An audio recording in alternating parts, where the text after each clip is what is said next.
Hola a todos, hoy voy a preparar un pan sin gluten bien esponjoso, pero que se prepara de forma muy fácil. Esta receta de pan que os muestro hoy está especialmente pensada para quienes estáis empezando a preparar panes sin gluten.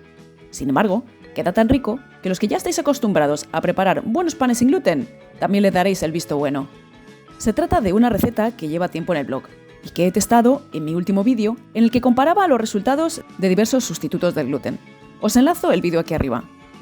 El ganador del test es precisamente el que os cuento en mi vídeo de hoy. Te animo en este momento a que te suscribas a mi canal y que actives las notificaciones. Y vamos a ver cómo preparar este pan sin gluten fácil, especialmente pensado para los principiantes. Voy a comenzar el vídeo hablando de los ingredientes, ya que como digo, lo he preparado pensando especialmente en quienes comenzáis a preparar vuestros primeros panes sin gluten. Lo primero y más importante es que os aseguréis que todos los ingredientes que empleáis sean sin gluten. A quienes estáis empezando os sorprenderá la cantidad de ingredientes, aunque os puedo asegurar que este es un pan sin gluten que no lleva demasiados.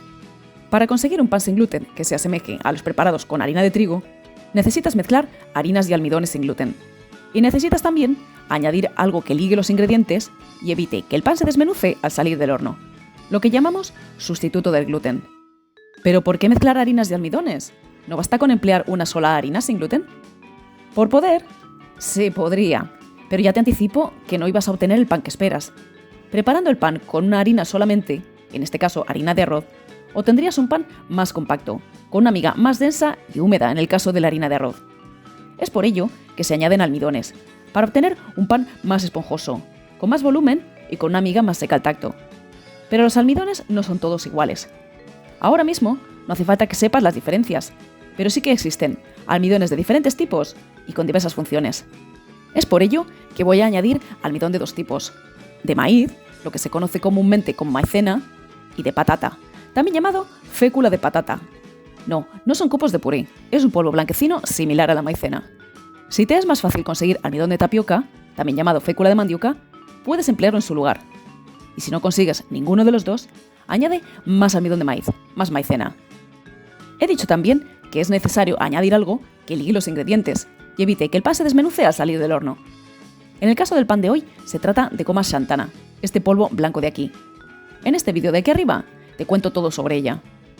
La receta original, ya que esta es una receta que lleva tiempo en mi blog, llevaba psyllium husk, otro sustituto del gluten muy usado. Pero dependiendo de la pureza y de lo finamente que esté molido da resultados muy diferentes. Es por ello que me he decidido a usar goma xantana en el vídeo de hoy. Además, la goma xantana da un resultado más similar al de un pan de trigo.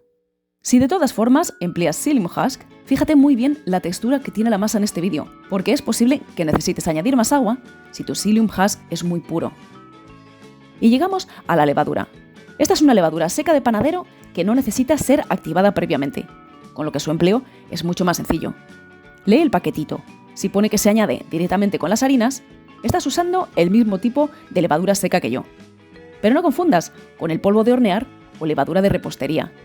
Eso es un polvo blanco que actúa como gasificante. Y tal como ves, estos son unos granulitos marrones. Si empleas levadura seca normal, necesitarás activarla previamente y añadirla en el momento que añades el agua. Y si usas levadura fresca, necesitarás además triplicar la cantidad. Y ahora sí, después de explicar los ingredientes, vamos a ver la receta. Comenzamos mezclando los ingredientes secos en un recipiente en el que se pueda amasar después. Esto que tengo aquí es el almidón de maíz. Voy a añadir almidón de patata, aunque tal como he anticipado, si no dispones de él, puedes añadir almidón de tapioca o más almidón de maíz. Voy a añadir también la harina de arroz. Y voy a añadir la goma xantana, el azúcar, la sal y la levadura seca. Que no pasa absolutamente nada porque toque la sal. Si ahora vamos a remover, ¿cómo se controla entonces que no se toquen? Y eso mismo, removemos hasta que todos los ingredientes se mezclen bien.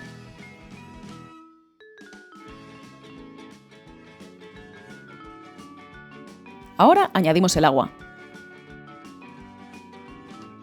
Y removemos igualmente hasta que se absorba perfectamente.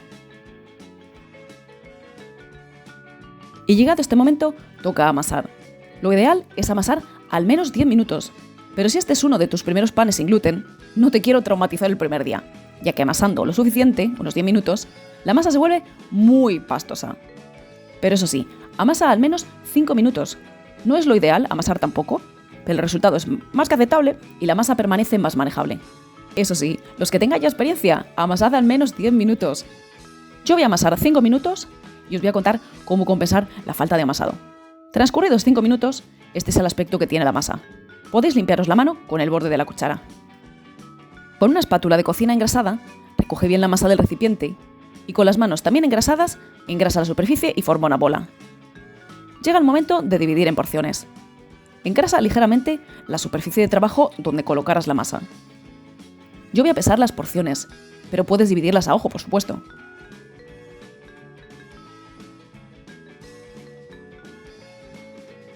Una vez divididas, llega el momento de darles forma. Hoy voy a hacer panecillos redondos. Para compensar la falta de amasado, voy a manotear, por así decirlo, cada una de las porciones. Me engraso las manos y paso cada una de las porciones de mano a mano. Como veis, las voy golpeando y apretando. Tomaos vuestro tiempo. ¿Qué pasa si no hacemos esto? Nada grave, pero posiblemente quede aire en el interior y además no conseguirás que te quede la masa bien redonda. Una vez manoteadas las porciones de masa, me engraso las manos de nuevo si hiciera falta y comienzo a darles forma redondeada. Tomaos igualmente vuestro tiempo.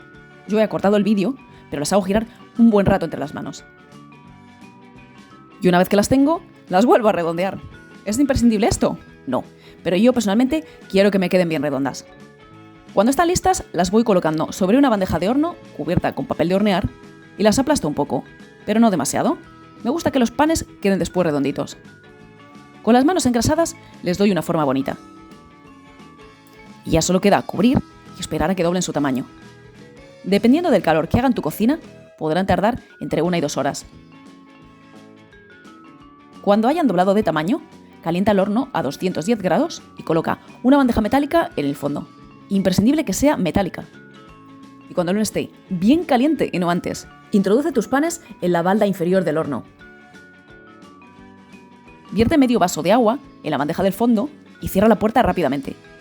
Hornea unos 40 o 45 minutos a 210 grados, con calor arriba y abajo. El tiempo dependerá de cómo de tostados te gusten. Transcurrido ese tiempo, sácalos del horno y deja enfriar completamente antes de cortarlos. Si no, romperás la miga, ya que se sigue haciendo con el calor que aún tiene. Recién salidos del horno, notarás la corteza algo dura, es normal, pero a medida que enfríen, adquirirá la textura adecuada. Y ya solo queda abrir un panecillo para ver cómo ha quedado la miga. A mi parecer queda de maravilla. Fijaos qué pellizco tiene este pan. Y fijaos cómo empapa, en este caso aceite de oliva, qué maravilla. Lo voy a abrir con un cuchillo para que se aprecie mejor la textura de la miga. Fijaos qué esponjosidad, qué maravilla.